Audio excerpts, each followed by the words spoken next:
ஓம் ஸ்ரீ சாய்ராம். மே 19, 2026 சுவாமி வழங்கும் இன்றைய அருளமுதம். பரமாத்மாவும் அவனுடைய திருநாமமும் ஒன்றே ஆயினும் நாமத்தில் உள்ள இனிமையை ரூபத்தில் காண முடியாது. ரோஜா மலரின் பெயரை நினைத்தவுடன் அதன் நறுமணம், மிருதுவான இதழ்கள், ரம்யமான நிறம் ஆகியவை நினைவுக்கு வருமே அன்றி அதன் முட்கள், அதை பறிப்பதற்கு ஒருவர் பட்ட சிரமங்கள் எல்லாம் மறந்து போய்விடுகின்றன. மாறாக அது தோன்றி வளர்ந்த விவரங்களை கருத்தில் கொண்டு அந்த செடி, அதன் இலைகள், கிளைகள் ஆகியவற்றை நினைவுபடுத்தி பார்த்தால் அதன் மிக முக்கியமான, அழகான, வசீகரமான மலரை மறந்துவிட்டு செடியை பற்றி மட்டுமே விவாதிப்போம். இதையே வேறொரு கோணத்திலிருந்து பாருங்கள்.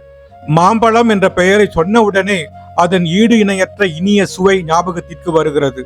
மாறாக அந்த மாம்பழத்தையே கையில் எடுத்துக்கொண்டால் அது இனிக்குமோ புளிக்குமோ என்ற சந்தேகம் முதலில் எழுகிறது. அதன் பிறகே அதன் தோல், நார், ரசம், கொட்டை, விதை முதலியவை ஞாபகத்திற்கு வருகின்றன. பெயரை கேட்டவுடனே இவை அனைத்தும் ஞாபகத்திற்கு வருவதில்லை.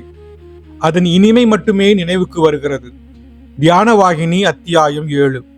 நாமம், பிரேமை ஆகிய இரண்டை மட்டும் கொண்டுதான் இறைவனை கட்டிப்போடவோ ஆனந்தமாக அனுபவிக்கவோ முடியும் என்கிறார் பகவான் ஸ்ரீ சத்திய சாயிபாபா. ஓம் ஸ்ரீ சாய்ராம்.